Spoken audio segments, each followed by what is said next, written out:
Saudara, mari kita siapkan hati kita untuk menerima firman Tuhan.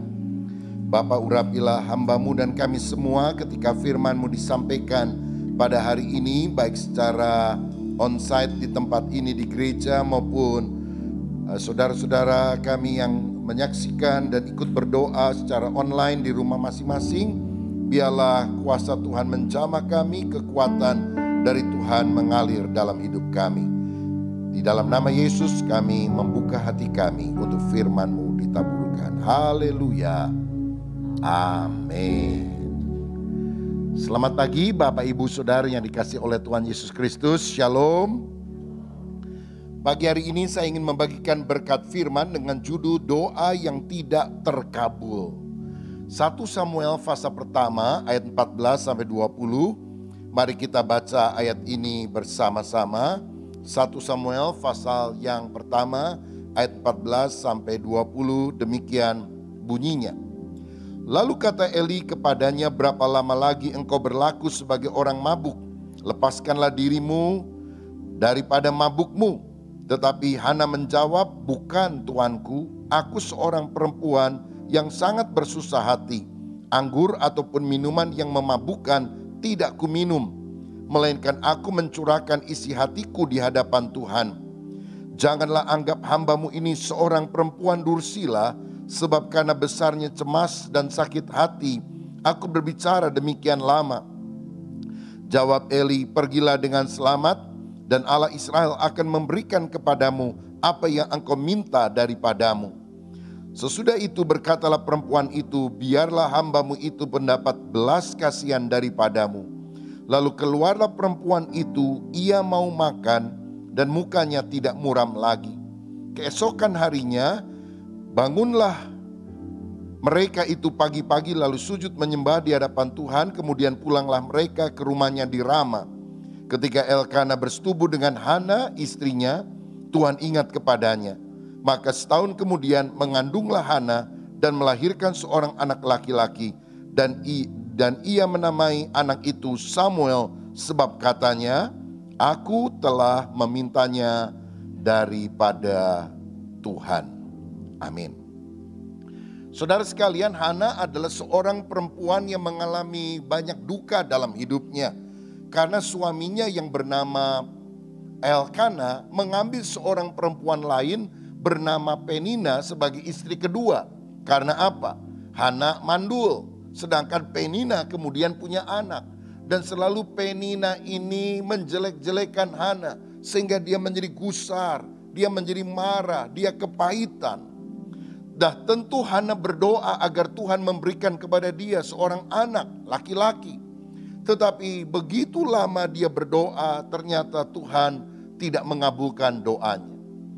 Ada mungkin di antara kita yang hari-hari ini sedang mengalami kondisi seperti Hana.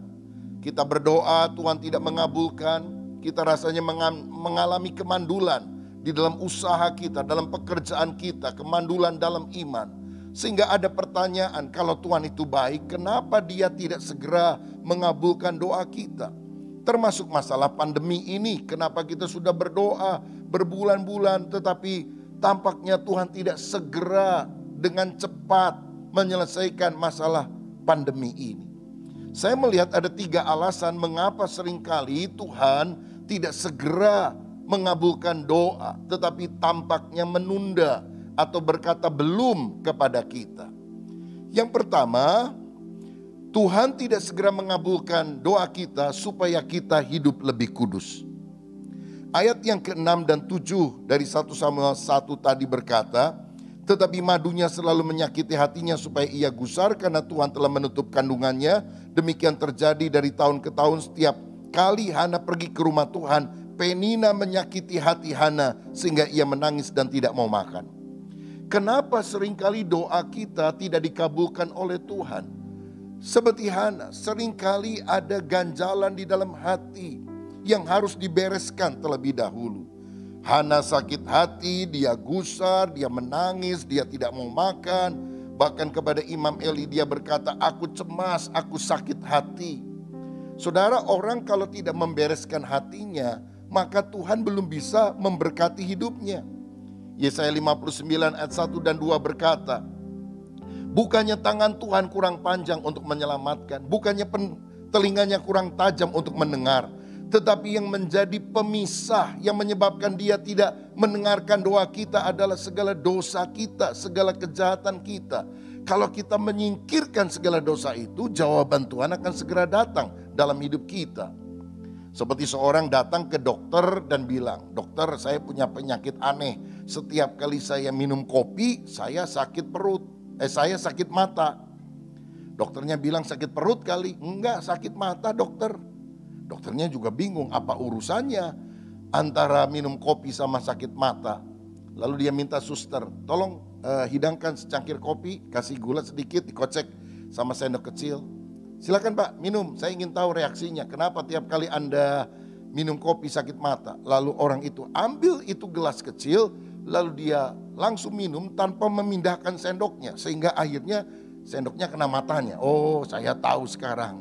Kenapa kamu tiap kali minum kopi sakit mata? Pindahkan dulu sendoknya, singkirkan. Maka engkau akan menikmati kopi yang enak ini. Begitu juga, bukannya Tuhan jahat, tidak mau mengabulkan doa, tapi ada dosa penghalang yang harus kita singkirkan. Sebenarnya Tuhanlah yang menunggu kesiapan kita. Kalau Dia berkata belum untuk doa kita, berarti kitanya yang belum siap. Hidup kitanya yang belum benar. Kitanya yang harus bertobat, kitanya yang harus mengubah sikap. Gak boleh kepahitan lagi, gak boleh ada dendam. Berarti orang yang sombong harus merendahkan diri dulu, baru doanya dikabulkan. Orang yang egois harus memperhatikan orang lain dulu, menolong dan melayani sesama, baru Tuhan mengabulkan doa. Orang yang tegar tengkuk, keras kepala batu, harus menyerah dulu, harus merendahkan hati dulu, baru Tuhan mengabulkan doa.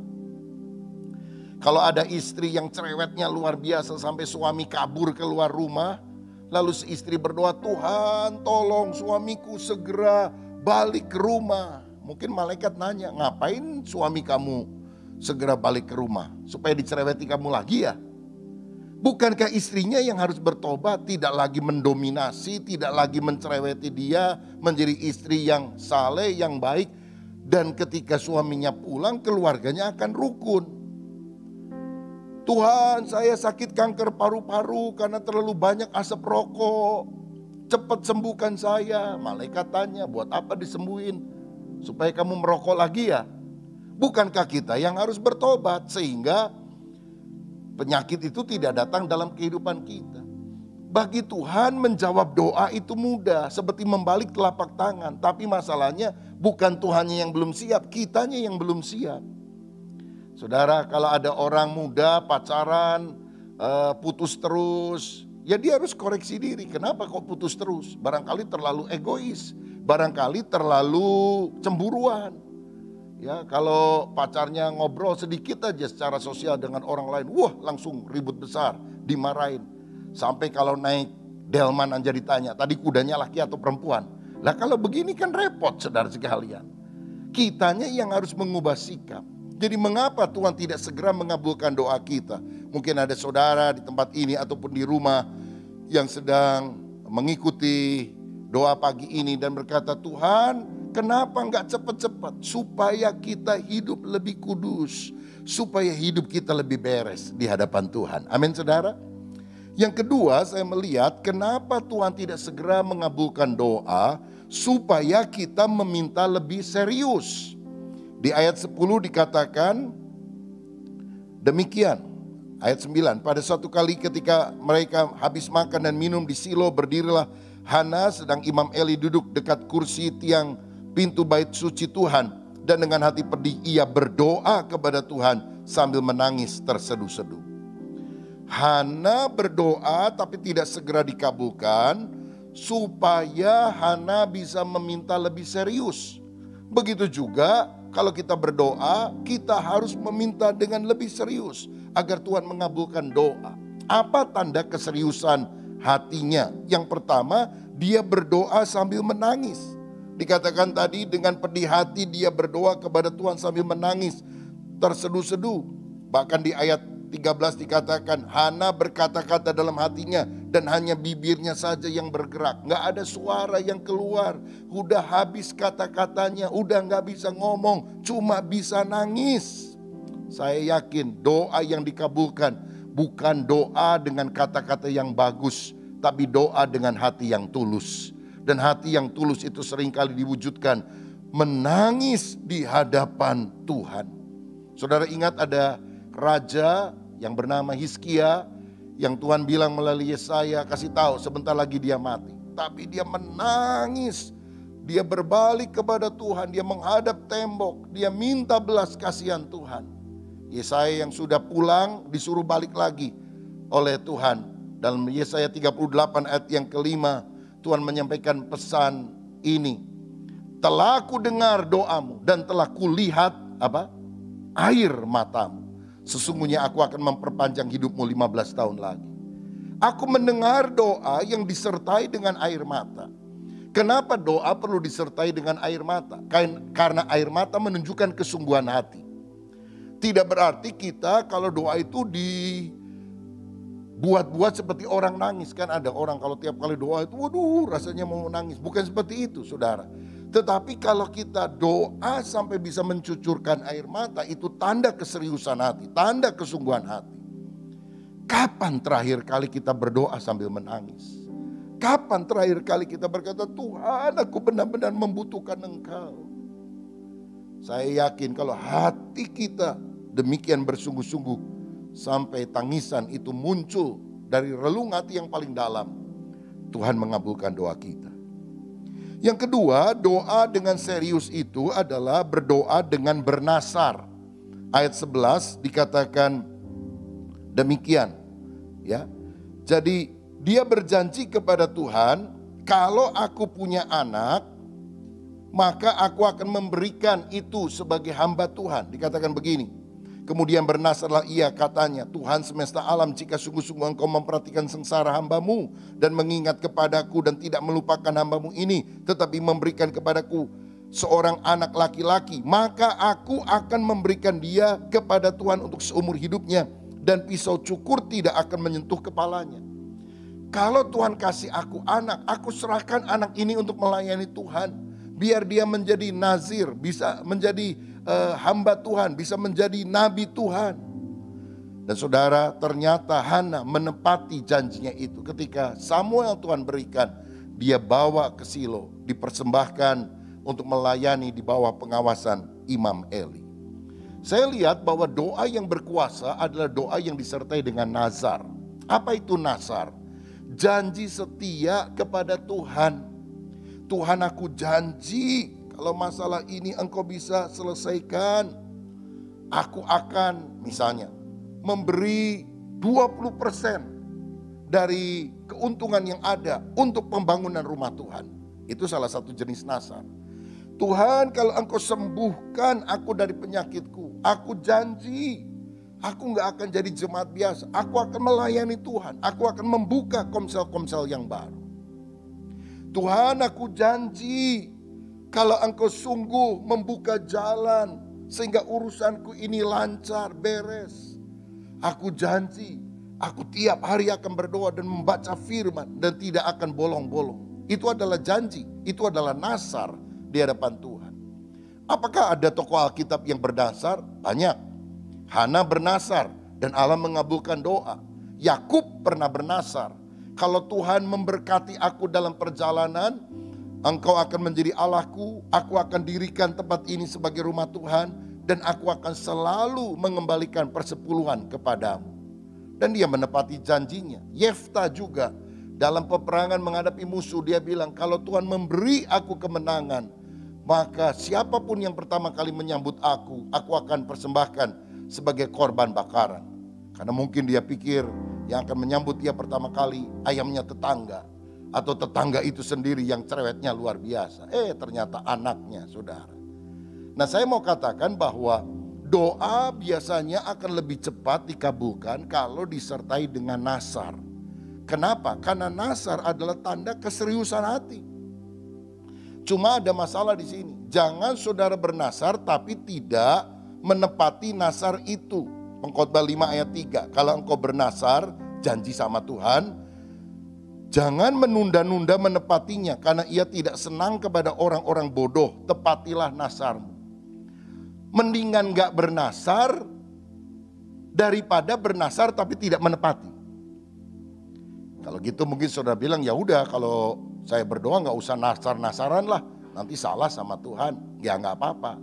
Tapi kalau saudara gak bernasar, doamu lama dikabulkan, saudara sekalian. Karena tandanya saudara kurang serius sama Tuhan. Tapi orang yang serius, dia berani janji sama Tuhan. Tuhan, pokoknya kalau saya dikabulkan doanya dan saya periksa hati, ini bukan untuk keserakahan saya, tapi untuk kemuliaan nama Tuhan, untuk memberkati keluarga saya. Ini yang saya nasarkan.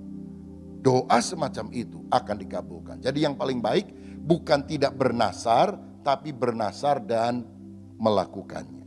Apakah ada di antara saudara yang hari ini sungguh-sungguh berdoa dan mengharapkan Tuhan mengabulkan doamu? Mengapa engkau tidak berdoa sambil menangis? Mengapa engkau tidak berdoa sambil bernasar? Engkau akan lihat kuasa Tuhan dinyatakan luar biasa ketika kita melakukannya. Yang ketiga, doa yang serius tandanya apa? Berdoa dengan tekun. Ayat 12. Ketika perempuan itu terus-menerus berdoa di hadapan Tuhan, maka Eli mengamat-ngamati mulut perempuan itu. Dia berdoa terus-menerus, tidak berhenti. Artinya apa? Tekun. Saudara-saudara, doa yang dikabulkan adalah doa yang bukannya sambil lalu, tapi tekun, bertalu-talu. Yesus pernah memberikan sebuah perumpamaan, ada hakim yang lalim, tetapi ketika ada seorang janda yang minta perkaranya dibela, nggak mau ini hakim. Tapi tiap hari, pagi dan petang, di depan rumah hakim itu, ketika dia keluar atau masuk rumah, selalu janda ada. Tolonglah Tuhan, belalah perkaraku. Sampai hakimnya bilang, waduh daripada repot gini, ya udahlah aku bela kamu. Karena apa? Ketekunannya. Tuhan bukan hakim yang lalim, dia adalah Bapa yang penuh dengan kasih. Kalau kita berdoa dengan tekun kepada Dia, maka Tuhan juga akan mengabulkan segala doa kita. Saudara ingat Elia ketika 3,5 tahun tidak ada hujan, dia menantang orang-orang Israel yang menyembah Baal di Bukit Karmel. Dan kemudian dia berdoa kepada Tuhan, Tuhan buktikanlah Engkau Allah yang hidup. Lalu api turun dari sorga di depan mata semua orang sehingga mereka bertobat. Berapa kali Elia berdoa supaya api turun? 1 kali. Tapi berapa kali Elia harus berdoa supaya hujan turun? 7 kali. Dia doa, nggak turun. Doa 2 kali, doa 3 kali, doa 4 kali. Tiap kali doa dia suruh bujangnya, coba lihat sudah ada awan belum di langit? Belum ada. Tapi ketika ke-7 dia berdoa, hambanya berkata, ada awan tapi kecil sekali, cuma setelapak tangan. Wah, Tuhan sudah mengabulkan doa. Ayo kita lari pulang karena hujan deras akan turun.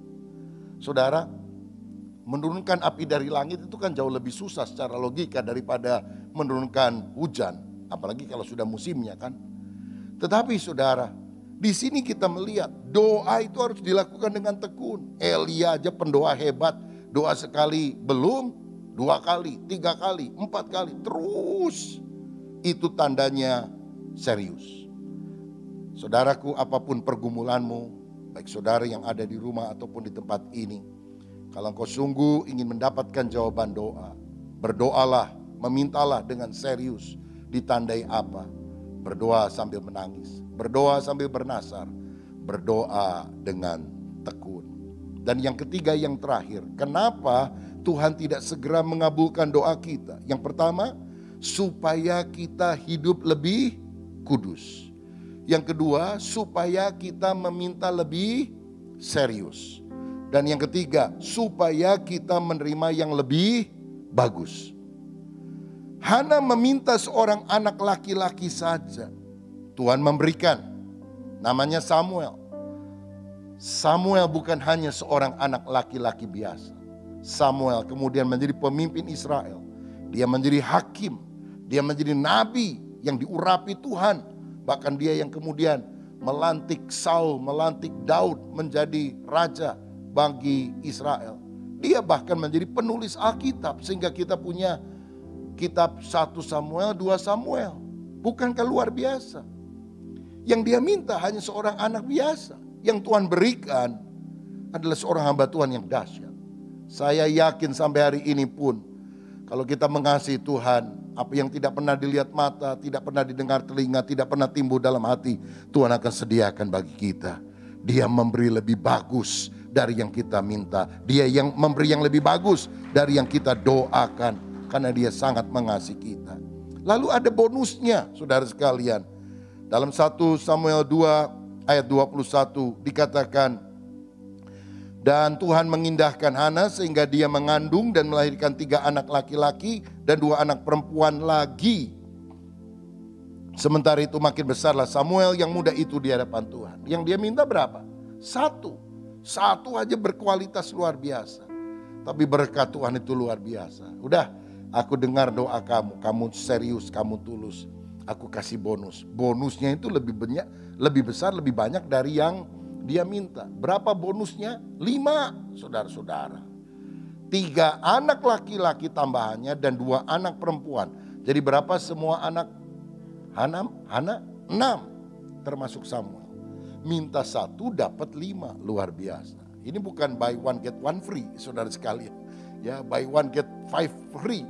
Luar biasa. Kalau Tuhan memberi itu jauh lebih dari yang kita manusia bisa lakukan. Karena itu andalkan Tuhan, Dia Allah yang luar biasa. Ayat penutup Efesus 3 ayat 20. Bagi Dialah yang dapat melakukan jauh lebih banyak daripada yang kita doakan atau pikirkan, seperti yang ternyata dari kuasa yang bekerja di dalam kita.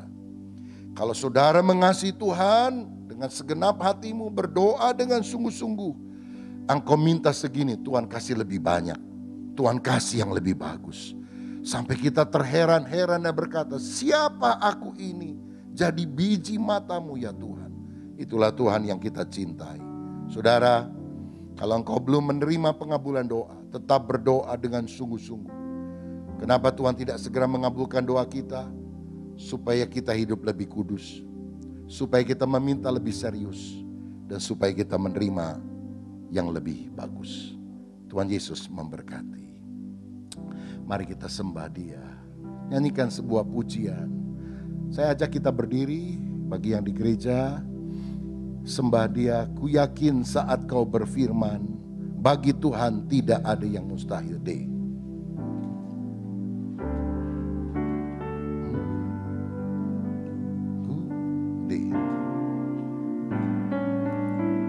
Ku yakin saat kau berfirman, ku menang saat kau bertindak. Hidupku hanya ditentukan oleh perkataanmu. Amin. Aman karena kau menjaga, ku kuat karena kau menopang. Hidupku hanya ditentukan oleh kuasa-Mu. Bagi Tuhan tidak ada yang mustahil. Bagi Tuhan tak ada yang mustahil. Bagi Tuhan tak ada yang tak mungkin. Mujizatnya disediakan bagiku. Ku diangkat dan dipulihkannya. Bagi Tuhan tak ada yang mustahil. Bagi Tuhan tak ada yang tak mungkin. Mujizatnya disediakan bagiku. Ku diangkat dan dipulih. Sekali sekali lagi. Bagi Tuhan, bagi Tuhan tak ada yang mustahil. Amin. Bagi Tuhan tak ada yang tak mungkin. Mujizatnya disediakan bagiku, ku diangkat dan dipulih. Siapa yang percaya Tuhan angkat saudara, promosikan saudara. Ku diangkat dan dipulihkannya. Siapa yang percaya angkat tanganmu. Ku diangkat dan dipulihkannya. Ya ralabasikanalalabase. Mari sembah. Ya ralabalabasikanaralabase. Buka suaramu, buka hatimu dimanapun kau berada. Ya ralabalabalabalabase. Ya ralabalabalabalabasikanaralabase. Haleluya, haleluya, haleluya, haleluya, haleluya, haleluya. Ya ralabalabalabalabalabalabasikanaralabase. Ya ralabalabalabalabasikanaralabasane. Haleluya. Siapa yang ada beban doa dan perlu dukungan, taruh tanganmu di dadamu. Saya mau berdoa untuk saudara. Bapa, Engkau menjamah setiap anak-anakmu yang hari ini ada pergumulan, baik yang di tempat ini maupun yang di rumah masing-masing, di kota apapun yang sedang menyaksikan ibadah ini, dan berdoa dengan segenap hati. Kami berdoa di dalam nama Tuhan Yesus.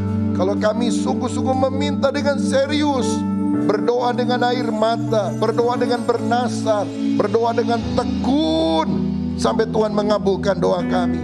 Kami percaya mujizat Tuhan akan terjadi. Terima berkat, terima pengabulan doa, terima mujizat. Disembuhkan oleh kuasa Tuhan, disembuhkan, dilawat, diberkati, dijamah oleh Tuhan. Terima kasih Bapa, terima kasih. Saudara silakan duduk kembali. Mari kita teduhkan hati untuk berdoa bersama-sama dalam doa teduh pada saat ini.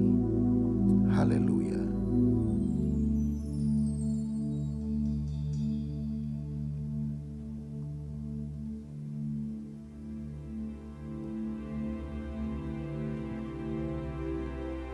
Saudaraku, teduhkanlah hatimu. Ingatlah kebaikan Tuhan dan bersyukurlah.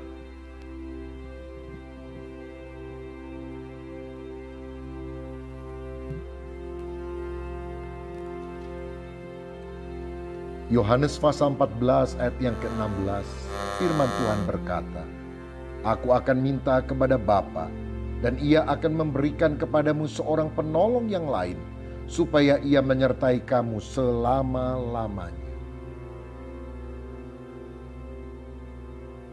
Tuhan, kami mengucap syukur, karena ketika Engkau naik ke sorga, Engkau tidak meninggalkan kami sendirian.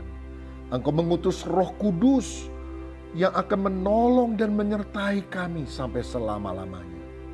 Terima kasih Roh Kudus sudah dicurahkan ke atas setiap orang yang percaya. Dan kami tinggal membuka hati untuk menerima dan mengizinkan Engkau berkarya terus dalam kehidupan kami. Saudaraku, mari kita berdoa secara pribadi. Minta penyertaan dan pertolongan dari Allah Roh Kudus.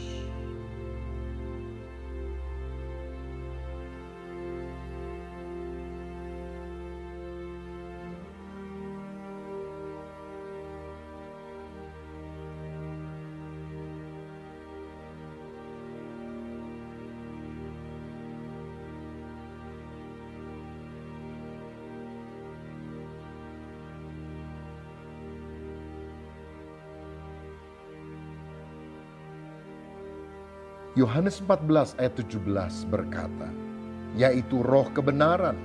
Dunia tidak dapat menerima dia, sebab dunia tidak melihat dia dan tidak mengenal dia. Tetapi kamu mengenal dia, sebab ia menyertai kamu dan akan diam di dalam kamu.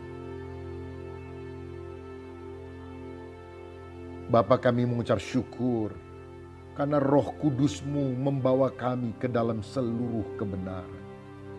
Firman-Mu adalah kebenaran. Biar kami suka membaca firman-Mu setiap hari. Mendengarkan firman yang disampaikan untuk membangun kerohanian kami. Ajar kami makin mengenal Tuhan. Karakter kami diubah makin mirip seperti Engkau. Biar Engkau selalu menyertai kami selama-lamanya. Diam di dalam kami, memimpin kami untuk hidup di dalam ketaatan dan kebenaran. Saudara, mari kita berdoa secara pribadi. Mengakui dosa kita kepada Tuhan.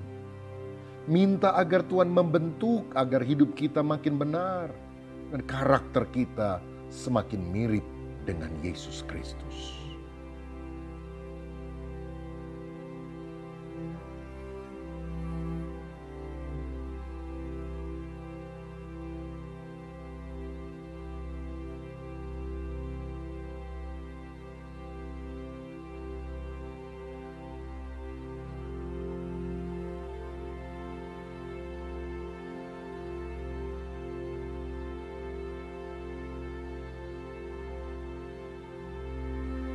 Yohanes 14 ayat yang ke-18. Aku tidak akan meninggalkan kamu sebagai yatim piatu. Aku datang kembali kepadamu. Ayat 26. Tetapi penghibur yaitu Roh Kudus yang akan diutus oleh Bapa dalam namaku. Dialah yang akan mengajarkan segala sesuatu kepadamu dan akan mengingatkan kamu akan semua yang telah Kukatakan kepadamu. Tuhan, kami bersyukur karena kehadiran Roh Kudus. Kami tidak ditinggalkan seperti yatim piatu, sendirian, terlantar, kesepian. Tetapi Engkau selalu mendampingi kami, bahkan tinggal di dalam hati kami.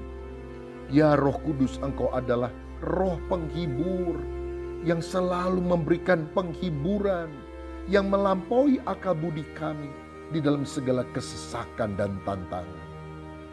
Ya Roh Kudus, ingatkanlah kami akan janji Tuhan bagi kami. Aku menyertai kamu senantiasa sampai pada kesudahan alam. Mari kita berdoa pribadi.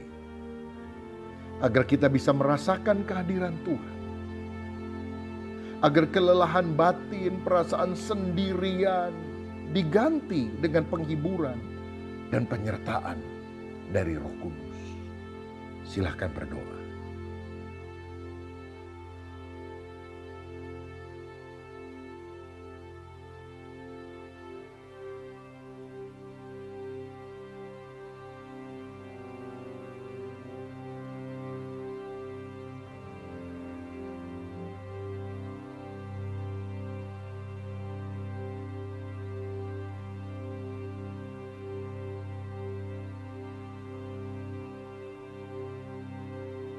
Pada akhirnya kami juga mau berdoa syafaat. Yang pertama untuk keluarga kami. Yang kedua untuk pekerjaan Tuhan dan para hamba Tuhan. Yang ketiga kami juga mau berdoa syafaat untuk pemerintah, bangsa dan negara kami.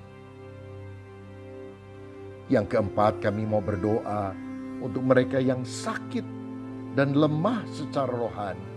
Supaya mereka disembuhkan dan dikuatkan oleh Tuhan. Dan yang terakhir, kami mau berdoa untuk kebutuhan pribadi kami. Baik menyangkut kerohanian kami, studi atau pekerjaan, maupun hal-hal yang lain yang Tuhan gerakkan. Silahkan saudara berdoa secara pribadi.